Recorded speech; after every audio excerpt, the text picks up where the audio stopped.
Use of their. दियर बोले तो THERE ना, THERE।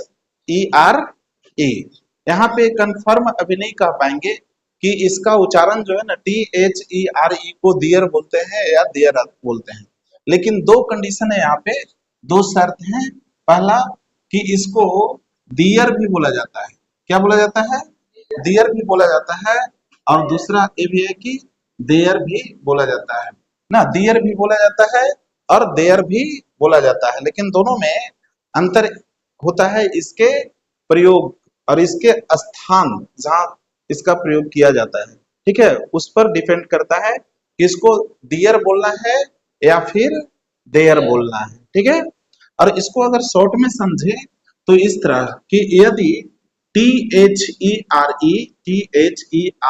का प्रयोग सब्जेक्ट के जगह पे हो, कहाँ पे, सब्जेक्ट की जगह पे, तो वैसे कंडीशन में इसका उच्चारण जो होता है, प्रोनाउंसिएशन होता है, वो दियर होता है। ठीक है, और इधर अगर देखें तो अगर THERE का प्रयोग ऑब्जेक्ट के जगह पे हो तो फिर वैसे कंडीशन में इसका उच्चारण क्या होगा, देयर होगा। ठीक है, सब्जेक्ट के जगह पे हो तो दियर बोलेंगे, ऑब्जेक्ट के जगह पे हो तो देयर बोलेंगे। स्पेलिंग सेम है। ठीक है, स्पेलिंग सेम है ना। अब यहाँ पे देख लीजिएगा, यहाँ पे टी जो है ना वो कैपिटल है, जबकि यहाँ पे टी स्मॉल है। इसके पीछे रीजन क्या है भाई, तो सब्जेक्ट सेंटेंस के प्रारंभ में होता है, जब फर्स्ट में होता है तो किसी भी सेंटेंस का फर्स्ट लेटर क्या होता है, कैपिटल होता है, और जब इसका प्रयोग ऑब्जेक्ट के स्थान पर करेंगे तो स्वाभाविक है कि इसका लेटर जो है स्मॉल हो जाएगा, तो यहाँ पे टी जो है स्मॉल लेटर रहेगा, बाकी स्पेलिंग सेम है। समझ पा रहे हैं, अगर सब्जेक्ट के जगह पे हो तो इसका उच्चारण दियर करेंगे और ऑब्जेक्ट के जगह पे हो तो देयर करेंगे। दूसरी बात कि अगर सब्जेक्ट के जगह पे हो तो इसका हिंदी अर्थ यानी कि डियर का हिंदी अर्थ कुछ नहीं होता है, डियर का हिंदी अर्थ नहीं होता है, लेकिन यही वर्ड अगर ऑब्जेक्ट के स्थान पे हो तो इसका हिंदी वहां हो जाता है, क्या होता है, वहां। तो हम लोग दोनों साथ में देख ले रहे हैं कि इसका उच्चारण क्या है और इसका हिंदी अर्थ क्या है। सब्जेक्ट के स्थान पे हो तो हिंदी अर्थ कुछ नहीं होता है, लेकिन यही वर्ड ऑब्जेक्ट के स्थान पे हो तो इसका हिंदी अर्थ वहां होता है। चलिए, बेसिकली सब्जेक्ट के स्थान पर THERE यानी कि दियर का प्रयोग किया जाता है तब जब किसी संज्ञा को बतलाना होता है। वो संज्ञा काउंटेबल और अनकाउंटेबल हो सकता है, काउंटेबल और अनकाउंटेबल हो सकता है, बशर्ते उस सेंटेंस के लिए या उस संज्ञा को बताने के लिए कोई सब्जेक्ट नहीं होता है, तो वैसे कंडीशन में दियर का प्रयोग किया जाता है। ठीक है ना, उसके लिए स्ट्रक्चर देखिए, जैसे THERE दियर, दियर के बाद इज लगाएंगे या फिर आर लगाएंगे या फिर वाज लगाएंगे या फिर वेयर लगाएंगे, प्लस यहाँ पे नाउन दे देंगे। ये स्ट्रक्चर्स तैयार हो गया जिससे कई सेंटेंस को बनाया जा सकता है। वैसे सेंटेंस जिसमें संज्ञा को एक्सप्लेन करना हो, ठीक है, संज्ञा कोई भी हो सकता है, काउंटेबल या अनकाउंटेबल, जिसके लिए कोई सब्जेक्ट नहीं हो। अगर कहेंगे कि I have a pen, I have a pen, तो इसका मतलब की है मेरे पास एक कलम है, तो यहाँ पे आई जो है सब्जेक्ट मिल रहा है, पेन के लिए आई सब्जेक्ट मिल रहा है। यू हैव वाटर, आपके पास पानी है, तो यू शब्द जो है वो सब्जेक्ट है, सब्जेक्ट मिल रहा है वाटर के लिए। लेकिन अगर कहना हो कि एक कलम है तो इसके पास सब्जेक्ट नहीं है, तो वैसे में डियर का प्रयोग किया जाता है कि डियर इज अ पेन। ठीक है, डियर इज अ पेन। घड़ा में पानी है, घड़ा में पानी है, ठीक है, घड़ा में पानी है, चूंकि घड़ा के पहले एक प्रीपोजिशन में आ रहा है इन, तो वैसे कंडीशन में इस सेंटेंस के पास सब्जेक्ट नहीं है, तो वैसे कंडीशन में क्या प्रयोग करेंगे, डियर का। जैसे there is water in the jar, there is water in the jar.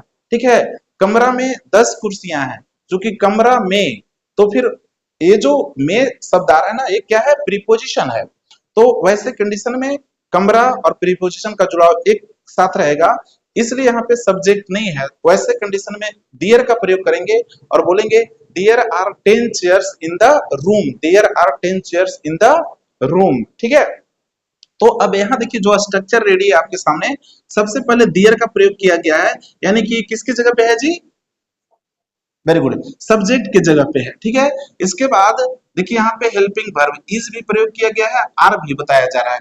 तो इज और आर जो होता है वो किसके लिए होता है, प्रेजेंट के लिए, अगर है हो। ठीक है हो हिंदी में तो सिंगुलर रहे। अगर इधर जो यहाँ पे नाउन जो देंगे वो अगर वो सिंगुलर हो, एक हो, तो यहाँ इज का प्रयोग करेंगे, लेकिन एक से अधिक हो तो किसका प्रयोग करेंगे, आर का प्रयोग करेंगे जब नाउन काउंटेबल हो। लेकिन नाउन अनकाउंटेबल हो या फिर काउंटेबल नाउन सिंगुलर हो तो ऐसे कंडीशन में इज का प्रयोग करेंगे, आर का प्रयोग नहीं करेंगे। आर का प्रयोग एक से अधिक नाउन यानी कि प्लुरल नाउन के लिए। और यहाँ वाज और वेयर जो है वो पास्ट के लिए है ना। जैसे कहेंगे जंगल में एक हाथी था, तो there was an elephant in the forest, there was an elephant in the forest. तो एक हाथी था तो वाज लगेगा। अगर एक से अधिक नाउन हो तो क्या लगाएंगे, ओवर लगाएंगे पास्ट के लिए। इसका उच्चारण जो है ना ओवर बोलेंगे, वेयर नहीं बोलेंगे, शुद्ध उच्चारण। ऐसे बोलचाल में वेयर वेयर वेयर बोल देते हैं, लेकिन ओवर शुद्ध होता है। ठीक है, और इसका वाज, तो वाज सिंगुलर के लिए या फिर अनकाउंटेबल नाउन के लिए जिसे गिना ना जा सके।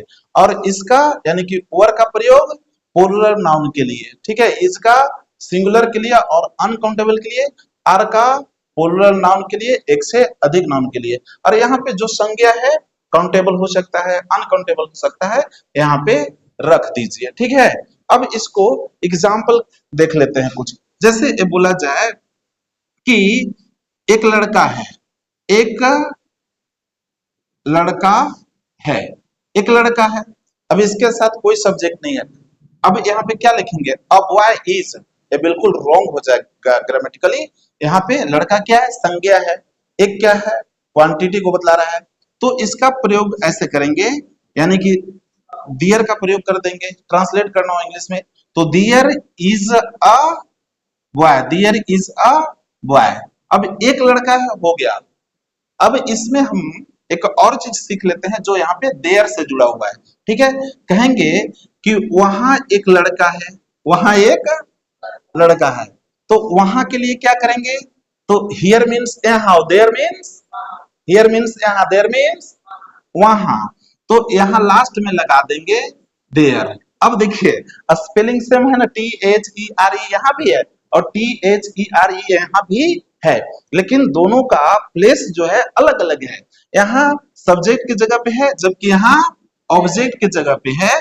और देखिए यहाँ पे बताया था ना कि जो ऑब्जेक्ट की जगह पे है उसका लेटर क्या होता है, फर्स्ट स्मॉल लेटर होता है, और जो शुरू में होता है सब्जेक्ट की जगह पे उसका लेटर कैपिटल होता है। तो वैसे कंडीशन में यहाँ देखिए अब दोनों एग्जाम्पल को हम लोग एक साथ एक ही सेंटेंस में देख लिए। ठीक है, अब यहाँ इसका उच्चारण क्या होगा जी, जो सब्जेक्ट की जगह पे रहता है उसको उच्चारण क्या करते हैं, दियर करते हैं, और हिंदी अर्थ वहां होता है, सॉरी यहाँ नहीं होता है, कुछ नहीं होता है। और लास्ट में जो यूज करते हैं सब ऑब्जेक्ट के स्थान पर तो उसका उच्चारण देयर होता है और हिंदी अर्थ वहां होता है, हिंदी अर्थ वहां होता है। जैसे पहले इसको देखे थे कि एक लड़का है तो देयर इज अ बॉय था, इंग्लिश में देयर जोड़ दिए, हिंदी में क्या आ गया है, वहां। तो इसका मतलब है कि देयर का अर्थ क्या होता है, वहां। बात समझ में आई, सब्जेक्ट के जगह पे हो तो देयर का हिंदी अर्थ नहीं होता है, ऑब्जेक्ट के जगह पे हो तो उच्चारण देयर करते हैं और देयर का हिंदी अर्थ वहां होता है। समझ गए ना। अब इसमें जैसे कहना हो कि एक राजा था तो there was a king, there was a king.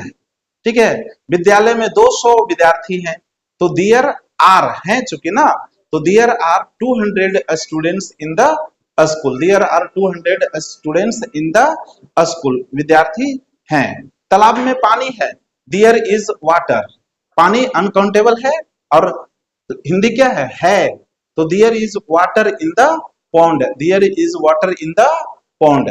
तो इस तरह कई सेंटेंस इस स्ट्रक्चर के माध्यम से बना सकते हैं। इसको लिख लीजिए और याद भी रख लीजिए, क्योंकि यहाँ पे इज आर का प्रयोग किस लिए, सिंगुलर और प्लुरल के लिए।